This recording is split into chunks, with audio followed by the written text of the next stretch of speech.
Off the recording. All right, awesome.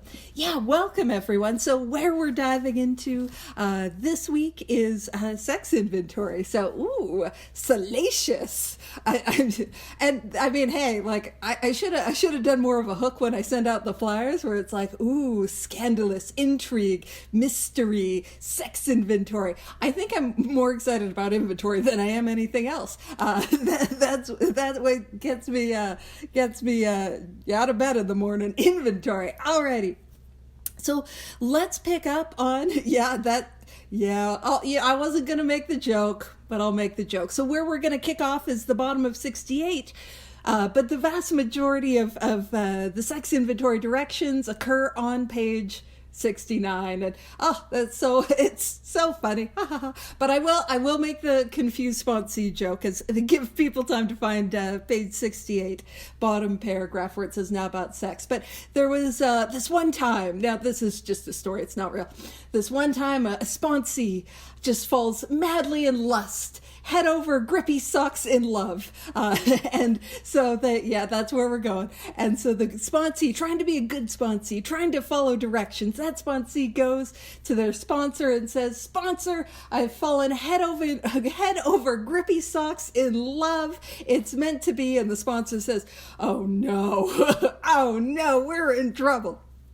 And so the sponsor says, "Listen, what I'd like you to do is I'd like you to go to the book. You're thinking about getting into a relationship. Why don't you have a look in the book where it talks about relationships? It should be easy to find. It's on page 69. And the good sponsee says, "Absolutely, I'm on it." Off I go. And the good sponsee goes home, page 69, that's right, drives home, ends up at home, does something, and then, what page was that? Oh, right, 69. All right, page 69. So the directions for relationships, and it says, "Do not be discouraged if your prospect does not respond at once. Search out another alcoholic and try again. You are sure to find someone desperate enough to accept with eagerness what you offer." And that is why it's important to sit with your sponsees and take them through the work. They can get a little confused. So where we're actually kicking off is on page 68, bottom paragraph, now about sex. And it says, "Many of us needed an overhauling there." And I love this because it says this is an area that many of us have struggled. And we can struggle in so many ways, where we're getting too much of it, or, we're hopping from relationship to relationship, or we're staying in relationships longer than we should, or maybe we're avoiding those at all costs. So if we're here today and we're having a look at our romantic relationships and we're feeling, man, I need an overhaul, well, the takeaway is that you are not alone. And it might be this like, oh no, I'm uncomfortable. Why are we even looking at this? Why are we talking about this? I'd rather think about baseball. That's a joke. It is because this is the area, this is the area where we as human beings often and almost always have the greatest shame. This is almost always where our deep, dark secrets come from. And this is where we as human beings have the greatest capacity to harm other people. And that's why we're having a look at it. So it says, but above all, we tried to be sensible on this question. It's so easy to get way off the track. Here we find opinions running to extremes. Absurd extremes, perhaps. One set of voices cry that sex is a lust of our lower nature. So if you're wondering, what it's saying is like, hey, as we're going through this process, what we're trying to do is avoid extremes. We're not trying to go all in one direction or the other. And on this topic that can feel like, whoa, really intense, or really like, you're often going to find extremes. And one of the extremes is that it is bad, wrong, shame. No, don't enjoy it, don't like it, no, like shame. And that's not what we're going for. And that's not the approach that we're taking. So a lust of our lower nature, that it's shameful, a base necessity of procreation. You better not have fun, and it better result in babies or nothing else like that. And that's not what we're saying. And then it says, then we have the voices who cry for sex and more sex, who bewail the institution of marriage, who think most of the troubles of the race are traceable to sex causes. They think we don't have enough of it, or it isn't the right kind. They see its significance everywhere. So it's saying that the other extreme is like hyper-focusing and, oh, this is a problem for you? Well, you just go and get it out of your system and, do as much of it and like all of that and without any cause for care or consideration. And it says one school would allow man no flavor for his fare, and the other would have us all on a straight pepper diet. So it's like, you better not enjoy it. It's bad, you're wrong, shame, shame, shame. Or it's like, just all pepper all the time, yikes. It's a habanero up in there. And what we're saying is like, hey, that's not a healthy approach to this situation. And it says we want to stay out of this controversy. So we're not trying to take sides. We're not trying to tell anyone what to do. And ultimately, I just want to point out that the approach that we're taking at this point in the book and is wildly refreshing. It's wildly refreshing for many of us who have shame and old ideas and have difficulties in this area of our life, but it's also refreshing. This is a book that was written in 1937 and 1938, published in 1939. And it is saying like, hey, let's not get so out of hand. And ultimately, what we're going to be trying to do through this inventory process is we're going to see where we've caused harm.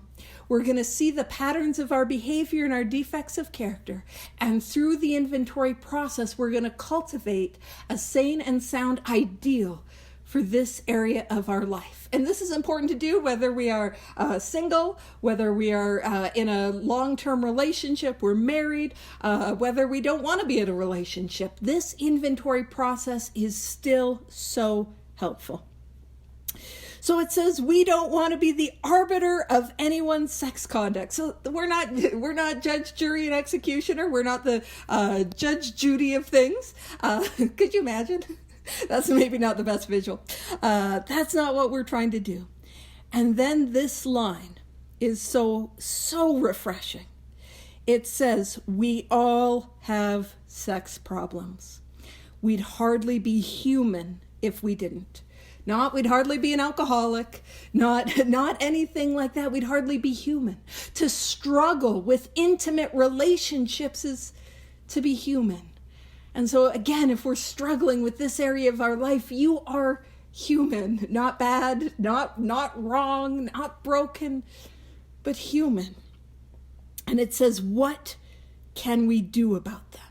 Because that's what we have to do something. And the do is leading us into this new way of life that we're going to have in this area of our life. So where we're going to get the columns, and actually I'll do the screen share because we're going to use the same, we're going to format the columns very similarly to how we formatted them before. So we're going to have, these 4 columns, and this is a beautiful way to set up the page. And you'll be like, hey, this is very similar to how we set up the page for resentments and fears. Yeah, it's almost like when we kicked this thing off and I said, hey, you can't draw too many lines. I wasn't lying to you. We're going to use this format all the way through. So the information that we're seeing in this paragraph, we're going to put it up on our inventory right here. So it says, we reviewed our conduct over the years past. So we're looking at what we did going all the way back through our life. And it says, where had we been selfish, dishonest, or inconsiderate? And I'll point out that I like to put that in the 3rd column. And I want to point out, it doesn't say, had we been selfish, dishonest, or inconsiderate. It says, where had I been? And that's what I want to look. And it says, did we unjustifiably arouse jealousy, suspicion, or bitterness? Where were we at fault? What should we have done instead? We got this all down on paper and looked at it. And so I've just, after years and years and years of writing inventory, this is what I found to be incredibly effective. So the first column, what I'm going to do is I am going to write, who did I hurt? And it is going to be one name per page. And I don't have any like sneaky prompts like when we were talking about resentments. And I'm like, you can look up a prompt sheet, man. It's a little personal. I don't know all your exes, but that's what we want to look at. Whom had we hurt? I want to look at previous relationships. I want to look at ex partners, ex spouses. I want to look at that behavior, or those relationships. It can also be helpful to look at one night stands.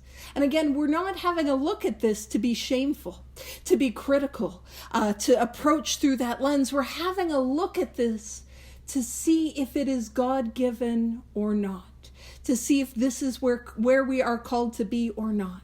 So we can look at our drunken hookups. We can look at the people that we slept with for money. We can look at the people we slept with so they give us booze or drugs. The people that we slept with so they give us approval or a place to crash. We can look at all of those examples. It can also be helpful to look at how we engage with things like pornography, with sex work, and those sorts of things. Again, not taking a stance of, it's wrong, you're bad, but to see, is this where God would have me be? And so we can write those things down. And again, I do one column one, name, flip the page, name, flip the page, name, flip the page. And I'm going to read a little bit more, and then we're going to go back and dissect it a little bit more. I love that. We got some Highland cow examples of straight pepper diet and no flavor for our fare. So again, what is the point? Why are we doing this inventory? It says, in this way, we tried to shape a sane, sound ideal for our future sex life. So that is the purpose of the inventory, to cultivate, to develop, to create a sex ideal. And spoilers, and I'll really talk about this a lot more in greater detail. But I don't just want to have a sex ideal that lives on the shelf, because that has no power. There's no power in an ideal. I want to have a sane, sound ideal that I take to prayer on a daily basis. And if you're like, I'm not quite following, don't worry. We're gonna put it all together, and it's gonna make sense. And I'm gonna show you where that sex ideal comes from, how we get it, and what we do with it. But I want to emphasize that's why we're doing this, so I can have something to grow towards, something to pray towards, something to meditate over, to lead me towards for this area of my life. It says we subjected each relation to this test. Was it selfish or not? And so when I work with people and we're talking about sex inventory, there's a lot of times where we get to this place, column one, and they're like, but what if we were both selfish? What if we were just using each other? Well, that's great. That means we were selfish. So just write it down. So that test, wait, I thought there wasn't going to be a test. So that test can be really helpful. And it can also be really helpful as I look to the future in how I show up to relationships or starting a brand new relationship. Is this selfish or not? And it says, we ask God to mold our ideals and help us to live up to them. And we're going to use that as a prayer. It's one of these things where I just love it because it's a prayer and a direction. It's a 2-for-1. So anytime in this book it says we ask, that's a prayer. But I'll point out a little later on that is also a direction. So how I pray that prayer, God, please, because I'm Canadian, so I throw a little please in there. I throw it in like sometimes we throw in a little bit of spice, please. God, please mold my ideals and help me to live up to them. And it goes on to say, we remembered always that our sex powers. Now, I will throw out, if you're looking for the name of like a band, like if at a Ladybug Roundup and they're going to have, Vivian's like, absolutely, we're not having an open mic night. But if you want to have an open mic at Ladybug Roundup and welcome to the stage, our next performer, Sex Powers. Woo! I should have done the thing where at the lasers. Anywho, yeah. Listen, I got a whole bunch of names and fun little things like that in the book, but I'm trying to stay reasonably on task today, just a little bit.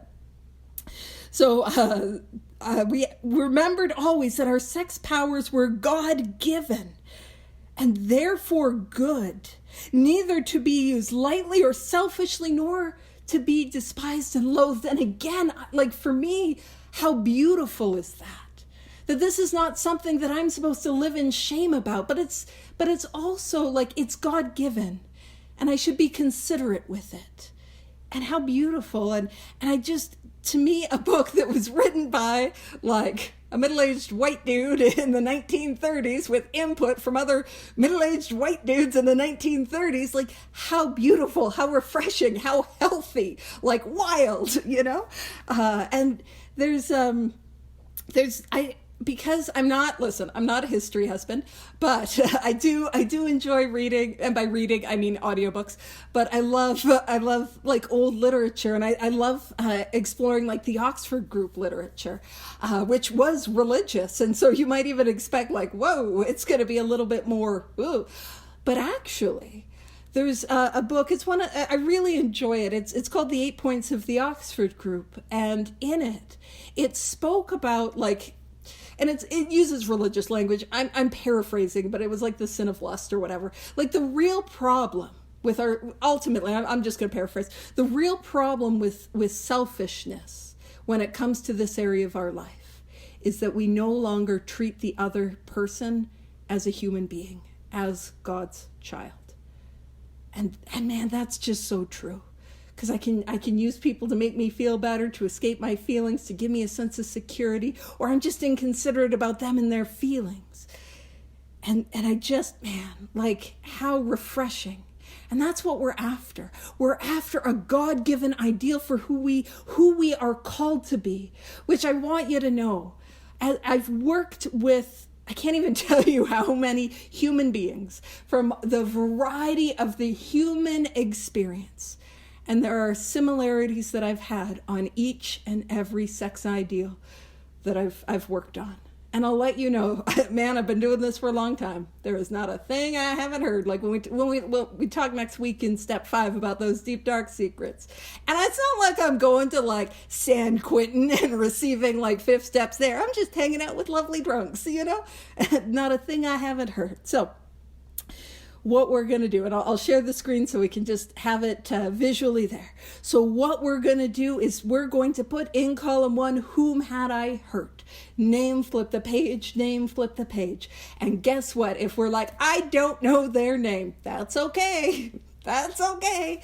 Person I, slept with in the park in college, flip the page, you know what I mean? Like, we can give basic descriptors, try to be polite about it, but like, we don't have to know their name. Now, for years and years and years, I'd be like, hey, try to avoid grouping wherever possible.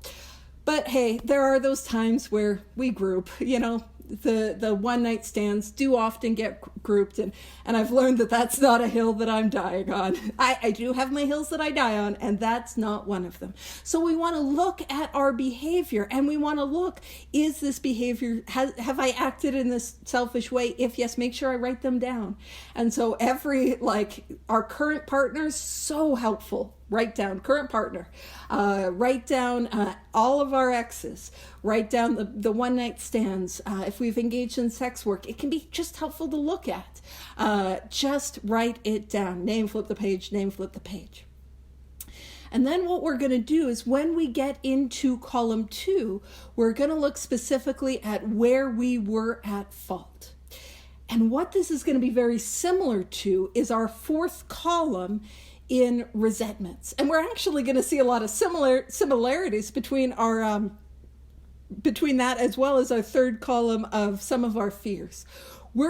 And I know it's rude. Wait, we don't get to talk about what they did? Nah, we had that opportunity in resentments. That's all done now. So we're just going to look at us. And so I'm going to give some examples, and like I have for resentments column 4, and like I have for fear inventory column 3 and column 4, I've got a document that I made that's just got a bunch of examples for these columns, for things that can go in these columns. So just if you're staring at it and you're like, what should I put? What do I need to put in here? I've got something that I did voice to text, so if there's typos, yep, there's typos. I don't have an editor. I'm just voice to texting a lot of this stuff. But just to give you an idea, and I'll make sure I put that in the chat at the end of the meeting. But when we look at where were we at fault, one of the best places to start is at the beginning of the relationship, or even before we got into a relationship. So where was I at fault? Well, one of the first things I want to look at is, was I in any position to be in a relationship? Now, I know you functioning alcoholics might have been, but this little gal, absolutely not. Drunk behind a dumpster with wet pants? I was not capable of a healthy, loving relationship. So I can look at, I was active in my alcoholism in it, and it was untreated, and as a result of that, I was in no position to be in a relationship. I can also look at like, hey, was I hopping into that relationship to avoid things like paying rent or feelings or, looking at myself or being alone? Like, did I hop into that relationship with maybe not the best motives? Did I have dishonest motives in getting into that relationship or getting into that situation? I can also look at, and I know you guys can't relate to this because you're very healthy and well-adjusted, but there's that joke of, how do you know the alcoholics on a second date? They got their 2 garbage bags full of stuff from rehab on the driveway, ready to move in, Hey, did I take any time to build any sort of connection and trust and love, that sort of thing? Or was I like, relationship, all in, who's paying utilities? Is that how I showed up? And as a result of that, moving too quickly, did I avoid things like discernment and being aware of red flags to ignore the raging red flag that I am, But I'll let you know, when I'm wearing rose-colored glasses, ooh, those red flags just look like flags. It's a carnival. And it is not. It is a disaster. All right. And so we can look at some of those things early in the relationship. And we can look at during a relationship. We can look at hey, do I avoid communication? Do I not set boundaries? Do I not respect boundaries? Do I not communicate what are my needs, what are my wants, or do I stuff everything down? Do I show up to the relationship with walls and masks and feel isolated and alone? Do I make, and I know you guys would never because you're absolutely not codependent, but do I make the other person God? Which is to say, I make them responsible for fixing how I feel on the inside. I make them responsible for treating the emptiness and the loneliness and for moderating me and my feelings. And then there's a thing that happens. You guys might not do this, but they stop being a good God. They are an inefficient higher power. Usually after that early relationship glow starts to wear off and you notice them breathing. And it's like, could you not? That sort of thing. Healthy relationships. And then what happens is I see they're not being a good God. They're not being an effective God. So what do? Is I step into the God position and try to fix, manage, control, change them. Is that some of the dynamics that are in play in my relationship? And I can have a look at things like infidelity. Have I, physical, emotional, sexual infidelity? We can have a look at that. And did I cross those boundaries? Did I cross those lines? Am I holding them to perhaps a standard that I myself am not living up to? We also want to have a look at have I been abusive? Have I been physically, emotionally, financially, sexually? Have I been abusive in any way? Because that's something we can write down and have a look at, because that's not who we're called to be and that's not who we are. And we can also look at, if I am in a relationship where I am the person being abused, I can have a look at that. That doesn't mean I deserve it. That doesn't mean anything like that. But I know for me, when I have absolutely been in abusive relationships, when I see that it is abusive and I have a look at my inability to leave, And I begin to illuminate why I know this is not right. I know I'm in a cycle of abuse. Why can I not leave? And it ties into that codependency, and I begin to pull the threads at what is keeping me stuck. And the more that I inventory, the more that I'm able to see and the more that I'm able to let go. And so that can be really, really helpful. And just so we know, we're not looking at things where we've been the victim of like childhood abuse. That we look at resentments, or sexual abuse, sexual assault. That typically we look at in resentments. The only exception to that I sort of have a look at is if we've been the victim of sexual abuse in a relationship. And the reason is because if you're like me, and I have been, I stayed. And again, I want to look at why I stayed, not to shame me, not so I feel bad about, but to see the truth of like, man, I'm codependent, or man, I don't think I have value and worth without another human being. And when I can see the truth about who I am, which is loved, deeply and powerfully loved by this higher power, and that I have the capability to live not on my own, but with this power, it helps me to approach this in a new way. And when we flip it in the fourth column, we're going to deepen that sex ideal that I can take to prayer, which will help me get out of that. Because I can't tell you how often I will be like, oh, this behavior is absolutely unacceptable. I'll only put up with it for 3 more months. That's the sort of person that I am. Like, truly. And then we can look at also, are we engaging in any behavior that we need to keep a secret? And that's a helpful thing to put in column 2, engaging in behavior that I need to keep a secret. So again, that can look like, stepping out of a relationship or cheating on somebody. And that's not to say that like, hey, all my private business, let's put on a billboard. But if I need to keep it a secret, it's an implication that it's not in line with who God has called me to be, because I know there's something wrong about it that I'm not telling people. I'm not being honest about it. We can also look at like, am I treating other people as objects? Am I not seeing them as a whole person? Am I not seeing them as a precious, valuable child of God? We can look at where we've been controlling, manipulative, demanding. We can look at the other side of that, where I've been like placating and I've been contorting myself just so that they're not mad at me. We can also look at like triangulation, if we engage in that, where we're, putting them in an unfair position. We can also look at like what at the end of the relationship, we can look at how we behaved. And we can look at, hey, did we cheat so that they would leave me? Did we behave poorly so they would dump me? Did we, and I ghosting is like, that was something I'm like, well, that's nice and easy. Did I ghost when communication would have been the right thing to do? And so again, we want to have a look at where was I at fault before, during, and after the relationship. And when we look at things like our relationship with sex work or pornography, we can look at like, am I giving attention to something that maybe that attention and care needs to go to my partner? And I'm not giving them that, and I'm avoiding with that, So we're looking at that sort of thing. And so when we get as much as we can see in column 2 done, we get that done and we can go to column 3. Now, I do like to work column 2 and column 3 together. I'm not as strict on one column at a time with column 2 and 3, because they really bounce off each other quite well. So when we look at column 3, it's where was I selfish?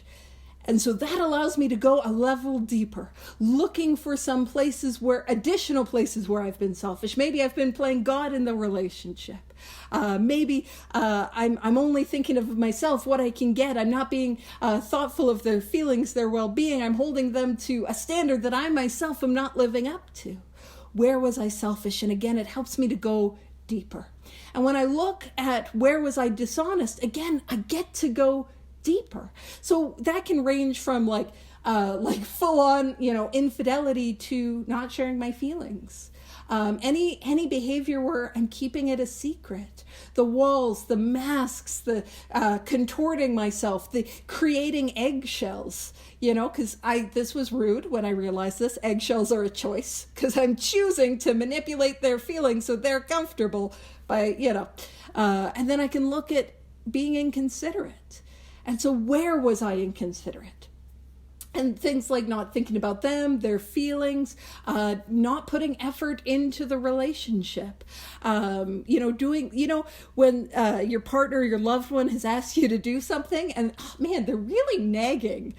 They're nagging because I'm not doing the thing that they asked me nicely to do the first time. Like that can be an example of inconsiderate.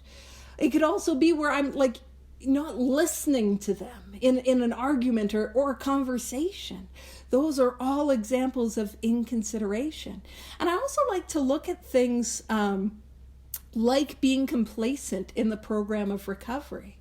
And that can tie in with selfish or inconsiderate or where I was at fault, because when I am complacent in the program of recovery, I'm not showing up as my best self. I'm not showing up as the person that I need to be in any and all of my relationships, and I'm more likely to tap my sense of value and worth from other people. And then what we want to have a look at is, where did I unjustifiably arouse? And that's like, what did I do? Where did I unfairly create jealousy, suspicion, or bitterness? So where did I create this jealousy, suspicion, or bitterness? And we can do this in like sort of three people or three examples. The first is I can unfairly create that jealousy, suspicion, or bitterness in myself, in the other person, or in a third party. So for example, let's have a look at jealousy. So with jealousy, where can I unjustifiably create jealousy within myself? Well, perhaps I'm in a relationship and I'm looking on those dating apps, and then I start to project that my partner is doing the same thing. I'm not being faithful, and I project that other person is doing the same thing. And it can also be really helpful to have a look at my relationship with dating apps as well on column 1. Absolutely. And another way that I can create jealousy is, let's say I have a pattern of relationships where I get cheated on a whole lot in my relationships. But what happens is I go from relationship to relationship to relationship to relationship and take no time to reflect and to see what those patterns are. And that puts me in that position to like where I start getting jealous and controlling. We can also, so where do I create jealousy in others? Well, if I'm, being unfaithful in any way, that creates jealousy. If I'm not giving them time or care or attention, that can create jealousy. There are also times where we intentionally do things to make our partner jealous because we're feeling insecure. That can be an example. Another example of where it can create jealousy in a third party is if I'm in a relationship with somebody and they're already, or I'm connecting romantically or sexually with somebody who's already in a relationship. And that would create jealousy in that third party. Now, every single time I get to this part, there's but what if they didn't know? Well, if they were to know, how would they feel? And operate from there when we're writing in jealousy, suspicion, and bitterness. So when we look at suspicion, of course, we can create it again in ourselves, our partner, the person that we're writing on, or a third party. And so that suspicion, again, like if we're engaging in, suspicion, if we're engaging in a relationship that we know we shouldn't be in and that we know is wrong, and we, again, start projecting. We can create suspicion in our partner. And that could be things from infidelity, but it can also be things like relapse. Or financial infidelity, where we're doing things that we should not be doing and we're keeping it a secret. And similarly, if I am, let's say I'm flirting with somebody that I know that's married or in a relationship, that could create suspicion in that person's partner. So again, examples of where we create suspicion. Now that bitterness, that can look a number of different ways, but I create bitterness in myself sometimes when I stay in a relationship that I know it's not working anymore. I can create bitterness when I'm continuing to cause the exact same harm and not make amends for it, not change that behavior. And of course, infidelity will also create a lot of bitterness, understandably. Similarly, in that third person. So those are some areas. And when we look at breaking up for the second column, we can also look at, do I have that push and pull? So an area where we can create jealousy, suspicion, and bitterness is at the end of a relationship when I don't let them go. And instead I have my little relationship tendrils and it's like, no, come back to me. I'm feeling lonely and I'd like to hook up. What are you doing? And instead of just letting them have the dignity of their own experience without me, And so when we get all of that down, that is creating the foundation for where we're going to get into our sex ideal. Now, the fourth column is what should we have done instead? And man, this fourth column, so helpful, just so powerful. And so ultimately, kind of like what we did with fears, where we take what we wrote, we flip it and write how. But before, just like we did with resentments and just like we did with fears, we're going to say the prayer. And the prayer is that I use God. It comes right from the book. God, please, you don't have to say please. It's the Canadian in me. God, please mold my ideals and help me to live up to them. And so what we're going to do is we're going to flip it. So if we look at the very beginning of our relationship, it's like, oh, I shouldn't have even been in a relationship. And I was active in my alcoholism, drinking and partying and all that. So what should I have done instead? I should be active and diligent in these 12 steps as a way of life so that I can be sober, so that I can be somebody who's able to be in a relationship. And I'm going to be active in treating my spiritual malady so that I'm not trying to treat that spiritual malady with sex or relationships or codependency or dating apps or pornography or smutty books. No judgment. I'm not taking a stance. Just throwing out examples. You read your dragon stuff if you want. It's all good. But so we flip it. And so I need to be actively treating my spiritual malady with God. If I was codependent in column 2, I need to be God dependent in column 4.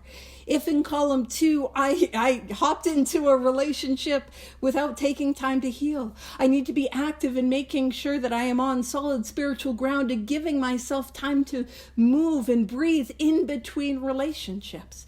And I know you guys would never, but if I'm somebody that I hop right in, dive into a relationship, all in too quickly, what do I need to do? I need to take time. Sorry, I'm mentioning something else. I need to take time to build love, trust, and connection in that relationship. I need to move slowly in that relationship. And I will say we are people slowly. What does that look like? For many of us, it's a foreign concept. Oh, slower than I'm talking, let me tell you. That's slower.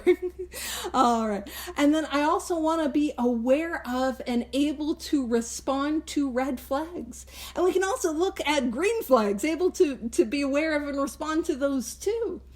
But a lot of times, I'm somebody that comes from a lot of unhealthiness. And unhealthiness feels deeply familiar and safe. Oh, you just got out of prison. Delightful, He might not have been Mr. Right, but he was Mr. Right now. Or at least Mr. Right out of jail, Could not make that joke. And it's like, oh, that feels familiar. But the more I grow, so what should I have done instead? Becoming comfortable with healthy relationships. And so we also talk about, if I, have that dichotomy where I make the other person God and then I play God. Well, what I need to have is God at the very center of my relationships. I need to be able to grow into humility. And that I'm no better, that I'm no worse, and that I'm actively and intentionally getting those needs, that sense of value, worth, esteem, love, connection from God so that I can give it to the relationship. If I treat people as objects, I need to see them as human beings and treat them as human beings. If I'm somebody who, like in arguments, I put my partner down, I fight with them, I need to communicate kind, loving, I need to lift them up, I need to support them. If I've somebody who's been incredibly selfish in the relationship, I need to focus on what can I bring to the relationship. If I've had no boundaries, guess what? I got to practice setting, maintaining, and respecting boundaries, show up with consideration. If I have been unfaithful, I need to be faithful. If I if I have been unkind, I need to be kind. If I have been and I'll break down column 3. I'm trying to hit all the column 2s that I can hit before I pop on over to column 3. Let me think. So we also got like ending the relationship. When we talk about ending the relationship, that like if I'm ghosting, that I offer, oh man, it's huge, clear communication before, during, and after a relationship. That one we see a lot. That we're active in 12-step work, that we're not trying to control them. So in column 4, that I'm giving them the dignity of their own experience, that I'm praying and meditating, which allows me to have a pause so I'm not reacting, that I'm, continuing to do inventory so that I'm showing up as my best person. I'm making amends where I've caused harm. I'm able to honor what my limitations are. Those are examples. And when we talk about ending the relationship, so communicating, ending the relationship, letting them go. Don't have people on the roster or, people on the bench. Let them go. Treating them with respect, treating them as God's kids. And in column 3, when we look at selfish, dishonest, and considerate, man, you flip that as selfless, honest, considerate. When we talk about unjustifiably arousing jealousy, suspicion, or bitterness, what I've found the opposite of that is building love, trust, connection, communication over time. One of the things that can also be helpful in the 4th column is cultivating various forms of intimacy. So sex is not the only form of that. Cultivating various forms of intimacy. Not engaging in any behavior that we need to keep a secret. Another one that I like to look at is that all parties, anyone involved, needs to be physically, emotionally, and spiritually available to be in a relationship. Because a lot of times I'm not those things, and the person that I'm engaging with isn't those things either. So all parties involved, physically, emotionally, spiritually available to be in a relationship. Kind, respectful, transparent, growing in authenticity and transparency, treating communication as a practice, treating boundaries as a practice. Those are all things that we can put. And so I'll stop the screen share for now. But those are examples of and hopefully that was reasonably comprehensive. And if you're like, no, it wasn't, that's okay too. Put questions in the chat. But what happens is it says, whatever, so going back to page 69, whatever our ideal turns out to be, we must be willing to grow towards it. Okay, so I'm supposed to have a sane, sound ideal for my future relationships. Where does that come from? That comes from column 4. And that's where I get it from. So the sex ideal is not about who the other person is. Man, back in the day, there's an old timer who was not the most appropriate, but he used to say, I'm just after the gal with the big blue eyes. And so, being the spiritual giant that I was like, well, I'm just after the guy with the real thick wallet. That was my spiritual retort, which is not how we handle that. So it's not so much about the other person. And I'm not saying that that's not wrong. And there are times where it's like, hey, Paige, if they have been living at Alpha House detox, they're not for you, as an example, like that. But typically it's about who do I need to be before, during, and after the relationship. And so I get that from the 4th column.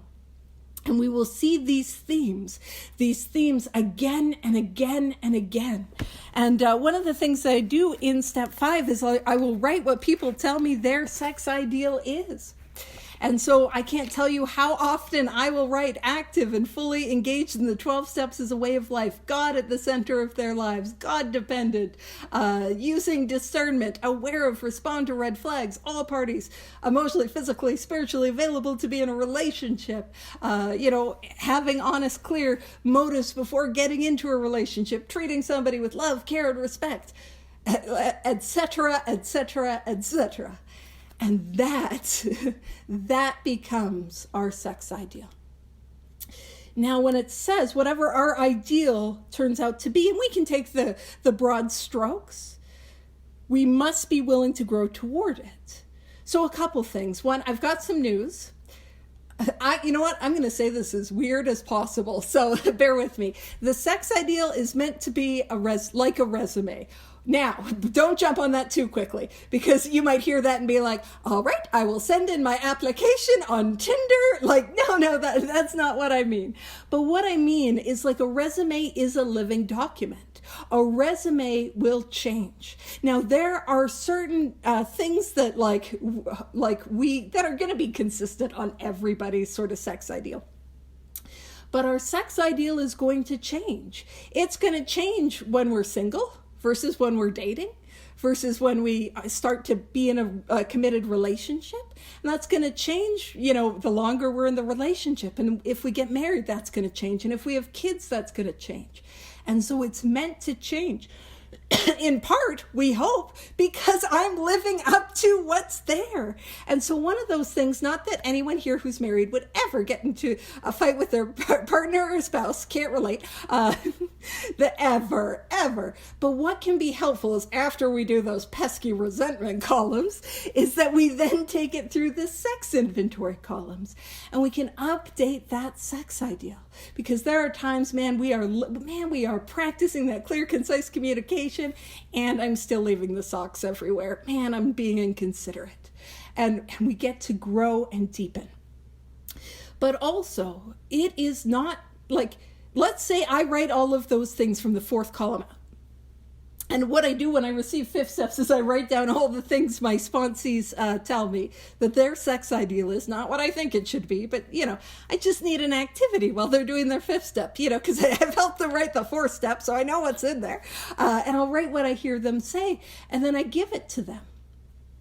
But if all they do is just keep it in that piece of paper, oftentimes, because I work with a lot of people virtually, they keep it as the screenshot on their phone.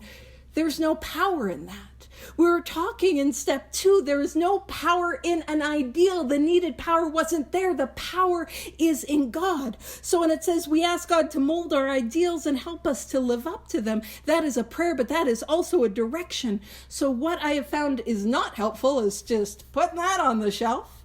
But instead, what is helpful is to pray with that sex ideal, to meditate with that sex ideal, to move with it on a daily basis. So what I do ask my sponsees to do is I ask them to take what we've gotten from the sex inventory as their ideal, and I ask them to text it or message it to me as a prayer. So if you use the word God in your prayers, God, I pray that I would be fully dependent and reliant upon you. God, I pray that I would seek from you my sense of value, worth, esteem, connection, and affection, and I would channel that and bring that into my relationships. I pray that I would be honest, trustworthy, live with integrity, compassion, and kindness. I pray that I would be God-dependent, not codependent. I pray that I would be aware of and respond to red flags. I ask that you would help me to see these people through your eyes. Help me to see them with love, care, and compassion, etc., etc. And the reason I ask them to type it out is because one of the things that I offer, and I'll offer it to you, I'm like, do I need more work because I'm trying to get my health back? Absolutely not. But I will offer it to you. If you text more WhatsApp or email me your sex ideal. I can do it with a text too. But if you text me your sex ideal as a prayer, what I do, because I'm on Canva, is I will turn it into a pretty, like, if you're like, I like the beach, well, I'll make it a beach. If you're like, I like the color green, you got a green one. Like, I make it a pretty little thing so that you're more likely to use it. And you might think, boy, that's fun and creative. Is that helpful? Not really. They still don't use it. But man, I'm doing my best. I'm trying. But when we start moving with that sex ideal begins to come alive. Now, at the bottom of page 69, and actually, before I do that, what I will also say is one of the things that I do with sponsees, if there is an area of their life that is particularly difficult, that they're particularly struggling with. So I've helped people with ideals for various areas of their life. So parenting ideals, financial ideals, areas where they're struggling. I had a sponsee who had two magpies in their backyard that were bugging her dogs, and I'm like, as a joke, I made a little magpie ideal for her. It's a type of bird. So if you're struggling in an area, you can use the sex inventory columns for things that aren't sex and cultivate an ideal for that. Work is stressful, work is a struggle. Create a work ideal through the sex inventory columns, and you can use that and pray with that and meditate with that. And so I explained how we prayed with it, but I maybe didn't explain how a way that we can meditate with it. Well, if you take a line of a sex ideal, so let's say God dependent. This is just, if this doesn't vibe with you, don't worry about it. But you can come to a place of meditation and you can breathe in God and breathe out dependent. Breathe in God, breathe out dependent, and you can move with that. And I have this one where I was moving with it as a meditation, where it's like, dissolve my need for love, affection, attention, affection, and approval, so that I can be what you need me to be. And I would start with dissolve my need for love, and I would move with that, like dissolve my need for love, and breathe with that, and then moving with those. And like we get to have an experience. And again, if that sort of meditation style doesn't float your boat, doesn't rock, don't worry about it. I'm just giving you tangible, practical suggestions on actual things that you can do that will be helpful. But it's not helpful if I don't look at it. It's not helpful if I don't cultivate it. It's not helpful if I don't inventory it. So it says, whatever our ideal turns out to be, we must be willing to grow towards it. Got to be willing to be this person. And the prayer is going to help me. The meditation is going to help me. Then it says we must be willing to make amends where we have done harm, provided that we do not bring about still more harm in so doing. So we make our amends. And again, if I am thorough in this work, my columns 2 and 3 are things that I can take and I can put right into the amends. So if I am thorough in this, I can be thorough in it saves me work in step 9. This is helpful. None of this goes to waste.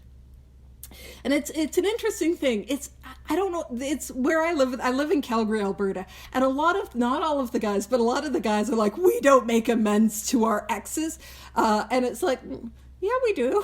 Yeah, we do. Unless it's going to blow something up. No, we can make, and in fact, we'll talk more about that in amends, but if somebody, we can reach out, we can acknowledge if they're in a relationship, we can be clear, we're not trying to reopen things, we can do that.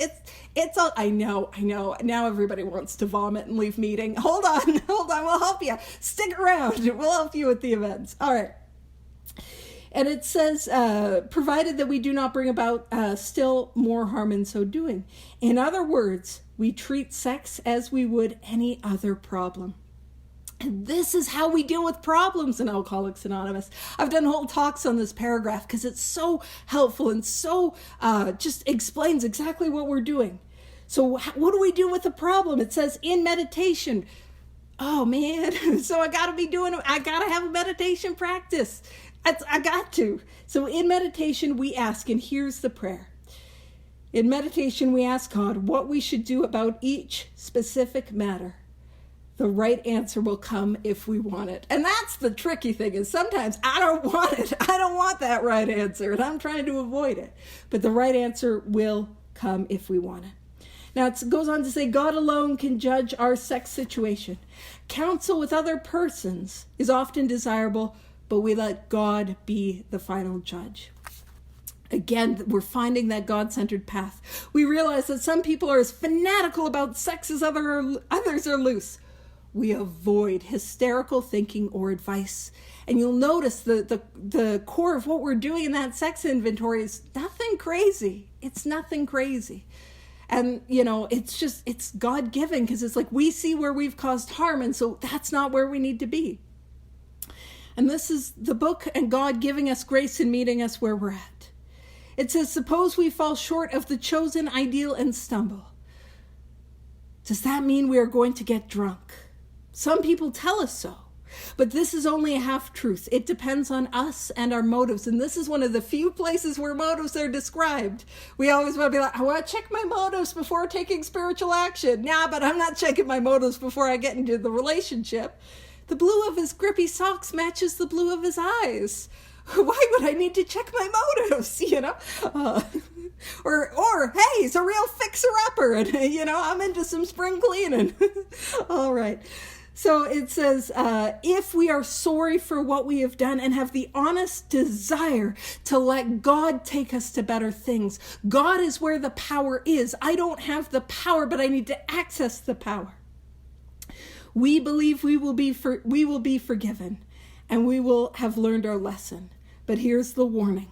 If we are not sorry and our conduct continues to harm others, we are quite sure to drink. We are not theorizing. These are facts out of our experience.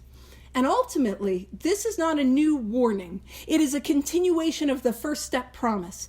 And I got one more paragraph to go. I'm like, I'm pushing it for time. But it is a continuation of the first step promise.